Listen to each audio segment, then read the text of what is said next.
The clock on the wall of the Easington Colliery Social Club didn't stop because the batteries ran out. It stopped because the heart of the town was surgically removed. In 1984, the British government didn't just announce the closure of 20 coal mines. They effectively unplugged the life support of an entire culture without a backup generator in sight. We are often told that the collapse of Britain's mining heartlands was an inevitable casualty of economic progress, a necessary sacrifice at the altar of the free market. But that is a convenient fiction. The truth is far more clinical. The 1984 miners' strike was not just a labor dispute. It was an engineered conflict where the victory of the state was prioritized over the survival of the citizens. Today, we go beyond the picket lines to examine the anatomy of a collapse that was never supposed to be fixed. This is the story of how a nation won a war against its own people and then left the battlefield to rot in silence. The year 1984 did not begin with a strike. It began with a blueprint. To understand why whole communities were left to collapse, we have to go back to 1977 to a confidential document known as the Ridley Plan. Nicholas Ridley, a strategic ally of Margaret Thatcher, wasn't looking at coal as just a fuel source. He saw it as the last bastion of organized labor power that could challenge the government's neoliberal vision. The plan was a masterclass in preparation. It suggested that a future conservative government should build up coal stocks at power stations, recruit non-union lorry drivers, and install dual-firing equipment in power stations so they could run on oil if the coal stopped flowing. The government spent years quietly reinforcing the walls. Therefore, when the National Coal Board announced in March 1984 that 20 pits were to close with the loss of 20,000 jobs, the trap was already set. The National Union of Mineworkers, led by Arthur Scargill, saw this as the beginning of the end. They weren't wrong, but they were walking into a fight where the opponent had already stockpiled the ammunition for a long winter. This was the first great failure of planning. The government had a strategy for the conflict, but they had no strategy for the aftermath. They focused entirely on the logistics of defeating the NUM. Therefore, the social consequences of removing the primary employer from hundreds of villages were treated as an afterthought, a footnote in a balance sheet. The miners were called the enemy within. This rhetoric served a political purpose during the strike, but it had a devastating long-term effect. It dehumanized the very people who would soon need state support to transition into a new economy. In the coal fields of Yorkshire, Durham, and South Wales, the mine was the sun. Everything else, the local grocery store, the school, the social club, the very infrastructure of the roads, revolved around it. When the NCB moved to shut down those 20 pits, they weren't just closing businesses, they were collapsing a solar system. There was no talk of retraining. There was no discussion of regional investment. There was only the mandate of uneconomic pits. But the definition of uneconomic was narrow. It looked at the cost of extracting a ton of coal today, ignoring the astronomical social cost of a town with 50% unemployment tomorrow. Because the government prioritized the breaking of the union over the stability of the region, the transition wasn't a transition at all. It was a cliff. The strike involved 165,000 workers. For a year, these men and their families lived on the edge of starvation.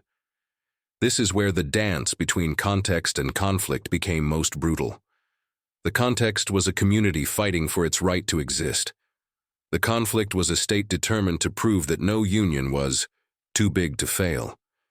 To maintain the rhythm of the narrative, we must look at the silence that began to grow even while the shouting on the picket lines was at its loudest. In places like Cortonwood or Orgreave, the media focused on the violence. But behind the scenes, the economic fabric was already fraying beyond repair. The but-therefore logic applied here with tragic precision. The government refused to negotiate. Therefore, the strike dragged on for 12 months. The strike dragged on, but the miners had no income. Therefore, the local economies in these towns simply evaporated. The local shops stayed open on credit. The Women Against Pit Closures groups organized communal kitchens. This showed the incredible resilience of the mining heartlands, but it also masked the severity of the structural collapse that was happening. By the time the miners marched back to the pits in March 1985, many behind brass bands, heads held high but pockets empty. The world they had left a year earlier no longer existed. The government had won, but the victory was hollow for the regions involved. There was no Marshall Plan for the North. There was no industrial reconversion strategy. Instead, there was a policy that can only be described as managed decline. The pits continued to close, not just the original 20, but dozens more in the years that followed. Each closure was a fresh wound. Consider the rhythm of a town like Easington. One week, thousands of men are earning a solid middle-class wage. The next, they are redundant. In a healthy economy, these men would move into new industries. But there were no new industries. Therefore, the redundancy payments provided by the government acted as a temporary sedative rather than a cure. Once that money was spent on mortgages and basic survival, there was nothing left. The government had calculated the price of coal, but they had failed to calculate the price of a broken generation. While the British government was celebrating its victory over the enemy within, across the English Channel, another industrial powerhouse was facing an identical problem. The Ruhr Valley in West Germany was also dealing with the decline of coal. But here, the but-therefore logic of the state took a completely different path. In Germany, the government acknowledged that the market could not solve an industrial collapse of this magnitude alone. Therefore, they created a tripartite consensus between the state, the employers, and the unions. They understood that if the mines closed, the people remained. But in Britain, the ideology of the time dictated that the market was the only legitimate arbiter of value. Therefore, any state intervention to save a community was viewed as a distortion of economic reality. The German model focused on just transition, decades before the term became a buzzword. They invested in universities, built new infrastructure, and subsidized the entry of high-tech manufacturing into old mining lands. But in the north of England and South Wales, the investment was non-existent. The British government's decision to close 20 mines and cut 20,000 jobs in 1984 was just the opening salvo. The real tragedy was the silence that followed. There were no new universities built in the shadow of the winding gears. There were no retraining programs that actually led to sustainable employment. Therefore, the redundancy of the miner became a permanent state of being rather than a temporary transition. This created a profound geographical inequality. London and the southeast began to boom as the financial services sector was deregulated, but the coalfields were effectively decoupled from the national economy. The government argued that labor should be mobile, that miners should get on their bikes and find work elsewhere. But these were communities built on deep ancestral ties and home ownership in towns where house prices had plummeted. Therefore, they couldn't leave, and the work wouldn't come to them. This leads us to a critical realization. The collapse of these towns was not an accident of history. It was a choice. By refusing to implement a regional development plan comparable to the Ruhr Valley, the British state signaled that these communities were no longer part of the national vision. The miners had been defeated, but the collateral damage was the very survival of the regions they inhabited.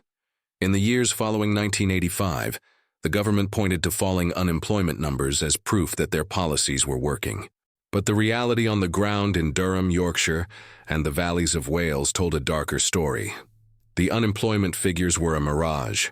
To keep the official numbers low, thousands of former miners were encouraged to move on to long-term sickness and invalidity benefits.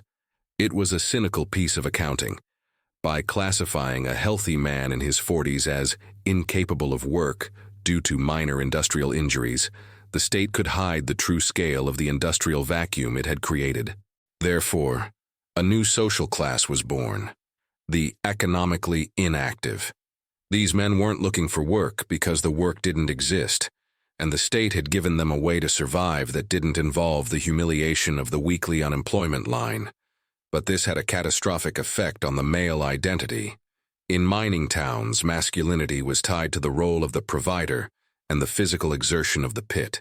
But when that was removed and replaced by a disability check, the psychological fabric of the community began to tear. The collapse of the primary economy, the mine, inevitably led to the collapse of the secondary economy. When the 165,000 workers involved in the strike eventually lost their livelihoods, the impact rippled through every local business. The butcher, the baker, and the local car mechanic all relied on the coal pound. Therefore, when the mines closed, the high streets died. We see the evidence today in the proliferation of charity shops, bookmakers, and boarded-up windows that characterize many former mining towns. But the most insidious impact was the loss of the social capital that the mines provided. The pits weren't just places of work. They were the centers of the community's social life. They funded the brass bands, the football teams, and the libraries. When the mines were closed without a plan for reconversion, all of these institutions withered. Therefore, the silence wasn't just economic, it was cultural. The whole communities mentioned in our title were left to collapse because the government failed to see that a town is more than a collection of individuals. It is a network of interdependence that requires a foundational industry to survive. To understand the depth of this collapse, we must look at the metric of gross value added, or GVA. This measures the contribution to the economy of each individual producer, industry, or sector. In the decades following 1984, the GVA of former mining regions plummeted compared to the national average. The gap between the North and the South didn't just stay wide, it became a chasm. But this wasn't because the people in the North were less productive. It was because the high-value industry had been removed and replaced with low-wage, insecure service work, the call center economy. Therefore, the children of the miners faced a bleak choice. They could stay in their hometowns and accept a life of precarity, working in warehouses or retail for minimum wage, or they could leave. This led to a massive brain drain from the coal fields. The most ambitious and qualified young people migrated to the cities, leaving behind an aging population and a shrinking tax base. But as the tax base shrank, the need for social services grew. Therefore, local councils in these areas were caught in a death spiral. They had less money to spend exactly when their citizens needed it most. The social scars remained a point of contention because they were never properly healed. The government's decision to close those 20 mines without a plan resulted in 20,000 job losses that were never truly replaced by equivalent roles. Closures continued throughout the 90s, leading to further economic decline. This wasn't just a loss of jobs. It was a loss of hope. When you look at the statistics for drug addiction, alcoholism, and suicide in the former coalfields, the numbers are significantly higher than the national average. But these aren't just social problems. They are the direct, quantifiable results of a community that has lost its purpose. The silence we speak of was the government's refusal to hear these cries for help. Because the miners had been framed as political enemies, their subsequent suffering was seen by some as a form of rough justice. But the justice was meted out to the innocent, to the children and grandchildren of the miners who are still living with the economic scars of a conflict that happened before they were born. For decades, the coal fields were more than just industrial centers. They were the electoral bedrock of the British left. The relationship between the miner and the Labour Party was symbiotic, forged in the heat of the pits and the shared struggles of the early 20th century. But the failure of the 1984 strike and the subsequent silence of the state began to corrode this bond from the inside out. Therefore, the political map of Britain started to shift in ways that would only become visible to the London-based elite 30 years later. The government's decision to close 20 mines in 1984, leading to the strike of 165,000 workers and the eventual loss of 20,000 jobs, was seen by many as a declaration of class war. But when the New Labour Project emerged in the 1990s, it sought to distance itself from the industrial militancy of the past. It embraced the globalized service economy, focusing on the aspirational middle class of the South. Therefore, the former mining communities felt doubly abandoned, first by a conservative government that sought to destroy them, and then by a Labour Party that seemed embarrassed by them. This created a profound political vacuum. These towns remained Labour by habit, But the passion had been replaced by a quiet, simmering resentment.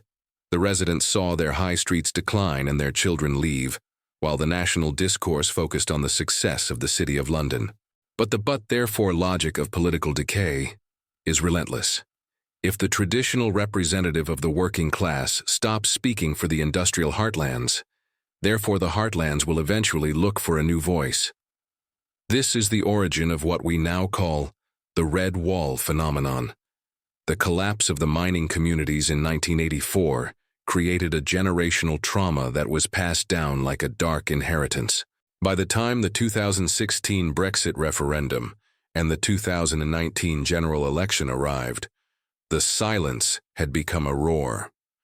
The voters in these regions weren't just voting on contemporary issues. They were settling a 40-year-old debt. They were rejecting a status quo that had managed their decline instead of planning their future. Because the state had no plan for its coal towns in 1984, the political stability of the entire nation was eventually compromised. If you drive through the South Yorkshire coalfields today, you will see a landscape of managed absence. The winding gears have been dismantled. The slag heaps have been landscaped into generic green hills that offer no hint of the industry that once pulsed beneath them. This physical erasure was a deliberate policy. The government wanted to remove the symbols of mining power to prevent the sites from becoming shrines to the lost industry. But you cannot erase the economic reality as easily as you can demolish a headstock. The closures continued long after 1984, leading to a profound economic and social decline in coal regions. In towns like Grimethorpe or Easington, the closure of the pit was often followed by the withdrawal of other essential services. Bank branches closed because there was no capital to manage. Bus routes were cut because people could no longer afford to travel. Therefore, these towns became island communities, geographically isolated and economically stagnant. The reconversion of these sites has been consistently inadequate. Where the government did manage to attract new investment, it was almost always in the form of massive distribution centers or fulfillment hubs. These are the cathedrals of the new economy, vast windowless boxes where the work is low-skilled, non-unionized, and monitored by algorithms. But there is a bitter irony here. The miner was a master of his environment, a skilled worker who operated complex machinery in a high-risk setting. Therefore, moving from the autonomy of the pit to the micromanaged world of an Amazon warehouse is not just an economic downgrade, it is a spiritual one. The inadequate reconversion mentioned in our validated facts isn't just about the number of jobs, it is about the quality of those jobs. The state replaced a high-status, high-wage industry with a model of precarious labor that offers no path to advancement. This is why the social scars remain so deep. The people feel that they have been traded for a cheaper, more compliant version of themselves. To truly understand the collapse in silence, we must go inside the homes of the former coal towns. The mining industry was the backbone of a specific type of working-class masculinity. It was defined by physical strength, collective solidarity, and the role of the breadwinner. But the sudden removal of this role in 1984, followed by 20,000 job losses and the continued decline of the industry, left a vacuum that has never been filled. Therefore, the psychological impact of the closures cannot be overstated. In many mining families, the father was the sun around which the household revolved. When the sun went out, the entire family structure was thrown into darkness. We see this in the data for deaths of despair, the rising rates of suicide and substance abuse in former industrial areas. But the government's response was to treat these as individual medical issues rather than a collective social catastrophe. The silence was most profound among the men themselves. These were communities where stiff upper lip was the cultural default. Therefore, the shame of unemployment and the loss of the provider role were internalized. This led to a breakdown in communication between generations. The sons of miners saw their fathers' spirits broken, but there was no language to discuss the trauma. Therefore, the trauma became structural. It manifested in a lack of aspiration among the youth, and a sense that people like us were destined for the scrap heap. The social decline of these regions was exacerbated by the loss of communal spaces. The miners' welfare clubs were the heart of the social fabric. They were where the community celebrated, mourned, and organized. As the pits closed and the funds dried up, many of these clubs were sold off or demolished. Therefore, the social capital of the coal fields was liquidated. Without these spaces, the community lost its ability to self-organize and support its members. The collapse wasn't just about the loss of a paycheck, it was about the loss of the glue that held the town together. As we stand in 2026, the story of 1984 has taken on a new and urgent relevance. We are currently in the midst of another industrial revolution, the transition to net zero. The government is once again talking about phasing out old industries, this time oil, gas, and steel, to save the planet. But if we look at the coal fields, we see a terrifying warning of what happens when you have a plan for the exit, but no plan for the entrance. The 1984 strike and the subsequent 20,000 job losses were a shock that the regions never recovered from. Therefore, the current workers in the North Sea oil rigs or the Port Talbot steelworks are looking at the coal fields and seeing their own future. They hear the promises of green jobs, but they remember the promises of retraining made 40 years ago. Because the state's reconversion efforts in the coal regions were so inadequate, the trust between the industrial heartlands and the central government is completely broken. Therefore, a just transition is not just a policy goal. It is a historical necessity to avoid a second collapse. We must learn from the "but therefore" of 1984.